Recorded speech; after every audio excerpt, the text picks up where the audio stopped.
Good morning. It's an honor for me to stand here as we introduce our new men's golf coach. Before I get to Coach Covich, let me first thank folks who served on the committee. Matt Borman from the Mountaineer Athletic Club chaired the committee. Terry Howes, our senior women's administrator, was on the committee, as well as Dr. Jack Watson from CPAS, the College of Physical Activity and Sports Sciences. And then we had two gentlemen from the PGA on the committee, Ken Tackett, who, when we started this process, was with the West Virginia Golf Association. He has since moved to the PGA, and Andy Pazder, both folks that have very strong connections to WVU, and they were, I think, invaluable with their advice as we went through the process. So this is a really momentous occasion, and it's great that we're all gathered to announce the new coach, Sean Covich, most recently at Mississippi State.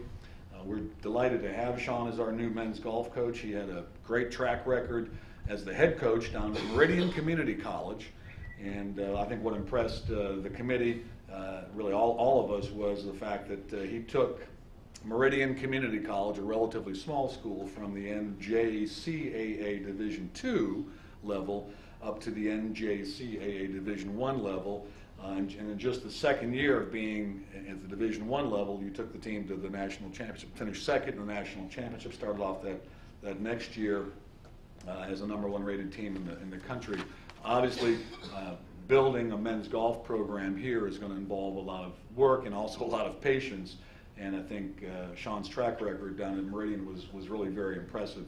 He then spent 3 years down at Mississippi State as the assistant coach, and I'll let Sean tell about his experience there, but the Bulldogs moved up the ladder, and I think we're as high as 27th in the nation. Won a bunch of tournaments in the SEC where there's some awful good golf. And so it's really an honor for us to have Sean and his wife Kate here in Morgantown. We're very excited about the opportunity. What's also unique, of course, about having a new men's golf coach is that it means we have a men's golf team, which we haven't had since 1982. A 32-year gap, and it's not often in today's world of intercollegiate athletics that we're able to start or restart, if you will, rejuvenate a men's athletic program. It seems as though around the country more and more men's programs get cut as opposed to getting launched. So this is a real tremendous opportunity for the university to bring back a team that hasn't been on the scene for 32 years. I can't say enough about the support that the alumni from the men's golf program have provided to us over the years. Matt Borman in particular and the Mountaineer Athletic Club have done a marvelous job of reconnecting with many alumni going back to the 60s, guys who played for Charlie Hockenberry and others who remember the old golf course before the hospital was built, of course, before the stadium was built. So it's really neat to see these former student athletes, former golfers reconnect with the university, and not just reconnect, but support the university in a very big way. I think we're up to $1.8 million of commitments for golf endowed scholarships, because we want to make sure that this program sticks around forever, right? We don't want this program to be dropped in the past, and a good bit of that money has come from our former golfers, and as you suspect, there are many very successful guys in that category of former golfers, federal judges, doctors, lawyers, successful business people. So we're really delighted with the support that the men's golf program alumni have provided to our program. So with that momentous occasion, we're delighted to announce that Sean Covich will be our first head men's golf coach with the rejuvenated team, the first person who can say he's head coach for men's golf at WVU since 1982. So Sean, welcome to Morgantown.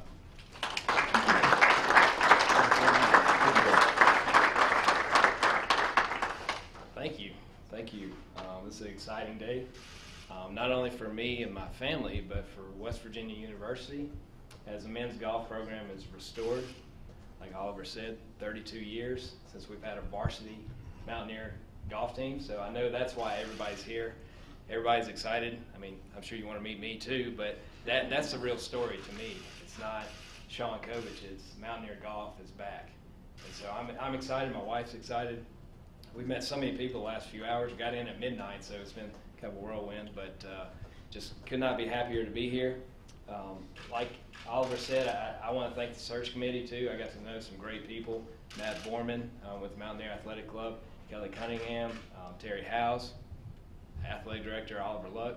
I want to thank just the entire university for welcoming me here. This is a great honor to be the next head coach. I know it's been 32 years since you guys have had a head coach, so I'm excited to be here. I do need to say a couple quick thank yous on a personal level.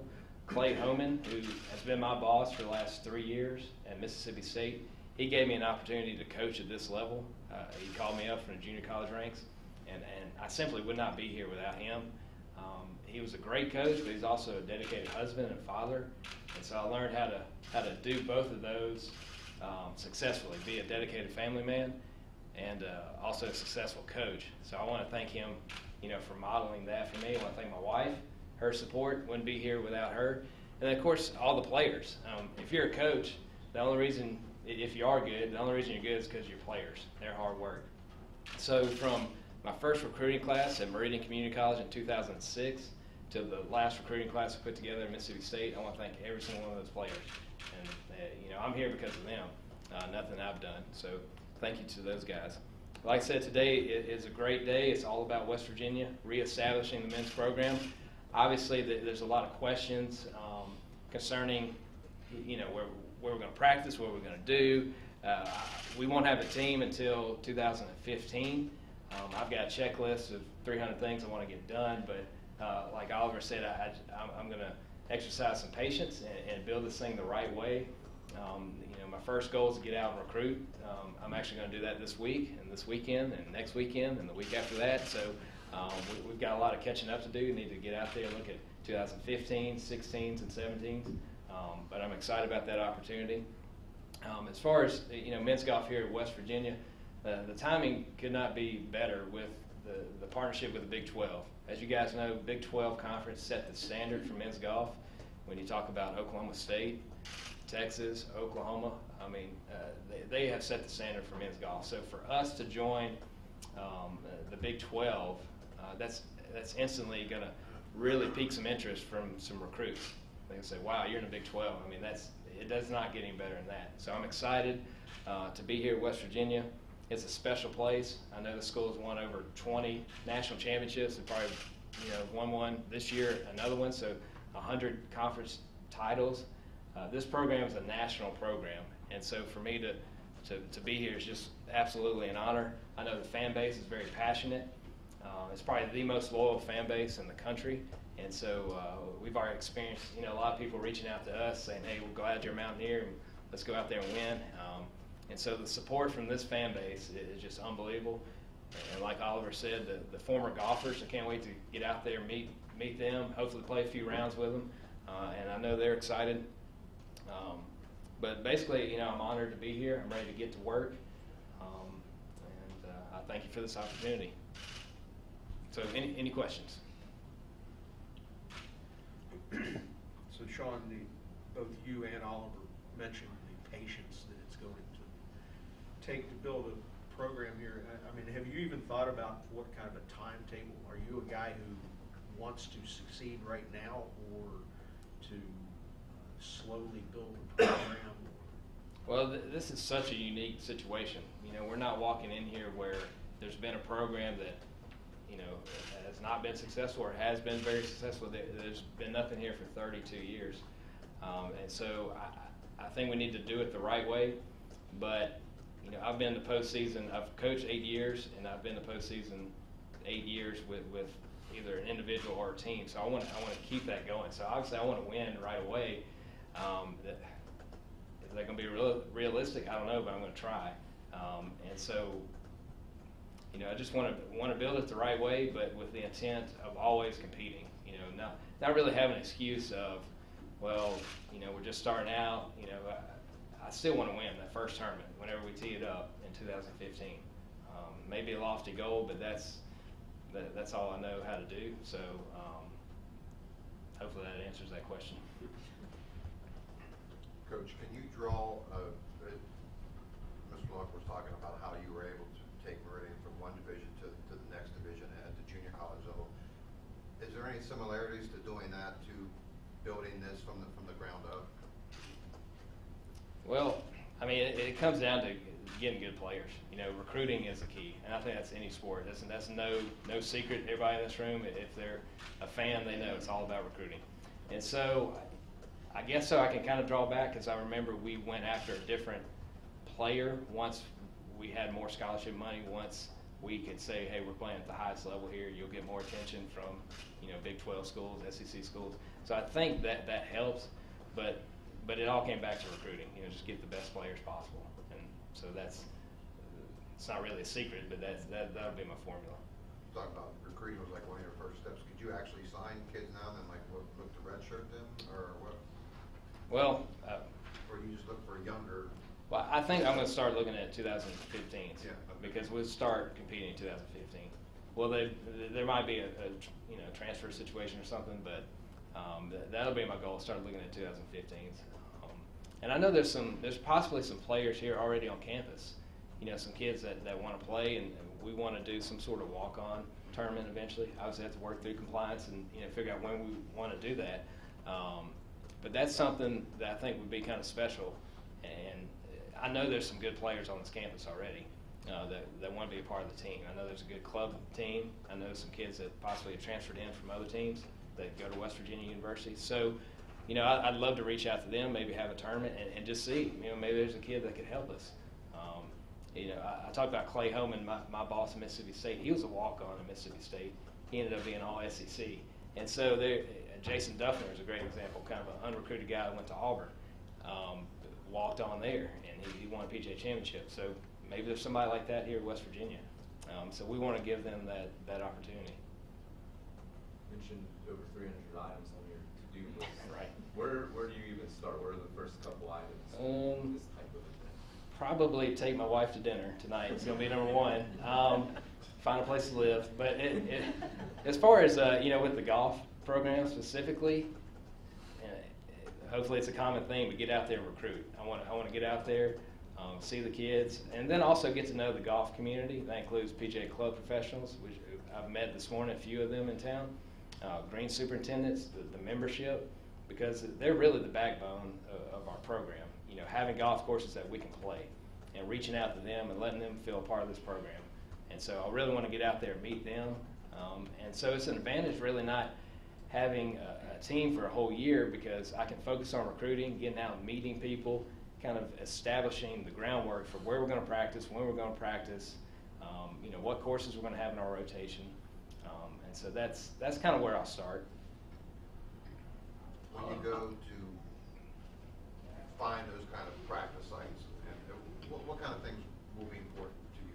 Well, first of all, we want to be at a course that wants us there, and obviously the better the golf course is, the better that is. But for kids, when they look at golf programs, one of the first questions they're going to ask, where do you play and how many courses do you play? So the more courses we kind of have in our rotation, the better. And then also proximity, how close are they to campus, how many times do you play them a week. But just this area and this state has great facilities. I mean, I'm super excited. I mean, all over the state, there's great golf courses. Here in town, there's great golf courses, and right across the border, Pennsylvania, there's great golf courses. So I think we have an advantage there, and we can really add a lot of courses to our rotation. So really, I just look at a place of quality golf course. But first of all, they have to want us there. Hopefully they want West Virginia to be good, and they'll welcome us, and then we'll be out there, and we'll play anywhere. I think the more courses you can play, the more conditions you can see, the different types of layouts, that really prepares you. I've been in the South where we play a Bermuda grass, Champions Bermuda greens. We just went up to the regional in Illinois, and it's bent grass fairways, bent grass greens, kind of bluegrass rough, and we were not used to it. And so if we could have, played a golf course in Mississippi State that might have prepared us better, we might have done better. So I think the more courses you can see, the more conditions you can prepare for. Can you compare in any way, even though you've not been one, being a golf coach to a football coach? And I mean, Oh, wow. How different are those two jobs, and how will you approach yours? They're probably very, very, very different. I'm dealing with maybe 9 to 12 guys, and they're dealing with hundreds. Or, I know at least 85 or more. and they're probably a little more intense than golf. You know, golf, it helps to be, I don't know if anybody's watched Jason Duffner play. You know, it looks like he doesn't even have a pulse. You know, he's just out there, nothing affects him. And some of the best golfers have that mentality of nothing really phases them. Whereas football, obviously, you're trying to, you know, get emotional and get ready to go. So luckily, I'm not a football coach. But similarities, I would say, you know, being a college coach, you just need to be a good manager of all kind of different things: recruiting, budget, compliance, academics, you know, your fan base, you know, all that kind of stuff. So I think that might be the only similarities, and then that's about all I can say, I guess. You don't need them to build you a team room? We will take one if they want to build us one. Yes. There are obviously some that are unfamiliar with what a golf season, like when it starts, what happened, like how many home matches will you ideally be looking at? Just, you know, kind of wondering if you could. Well, college golf has changed the last, probably the last 30 years since we've had a golf team here. In its infancy, I guess, you know, it was about matches. You would travel and go play Virginia or Maryland and play just a day match. You would play a match. Well, now there are invitationals, intercollegiate tournaments. So we might, you know, play at Penn State, for example, and they would have 15 teams there, and we're competing in that tournament. And at that tournament, if you finished first, you went 14-0 that week. If you finished last, you went 0-14, or anywhere in between. So throughout the year, you kind of compile this record, and you might be, 107 and 57 might be your record that year. And so that you would play about 4 or 5 tournaments in the fall, and about 4 or 5 in the spring. It really is a year-round sport. The fall counts just like the spring. I know we're probably labeled a spring sport because our championship is in the spring, but what we do in August, September, October counts just as much as what we do in April and May. So it's a year-round sport. You just take a big break there from November to January, February, and so that's kind of the season for men's golf. Home tournaments, matches? Yeah, you can certainly do whatever you want. I mean, we can. That's something I want to do, is definitely host a home event. I don't know what it's going to look like, if we want to go in the fall, if we want to go late spring, you know, where we want to host it. But luckily, I've got 14 months, you know, to figure that out. But yeah, I definitely want to host a home event because you have an advantage. And it's a good chance for your fans to come out and watch. You know, families of your players can come out and watch, and it's just always good to have a home event. I've always been a part of a home event, hosted 2 a year, Meridian, and then we started a tournament at Mississippi State, the Old Waverly Invitational, and it's turned out to be a great event, and so I would want to do the same thing. Will this be fully funded from the start, full scholarship, or is it a build-up type situation? It's gonna build up. You know, I don't know the exact numbers, but at first we would not be at the 4.5. 4.5 is fully funded. Eventually we will be there. We're going to start below that and kind of build our way up.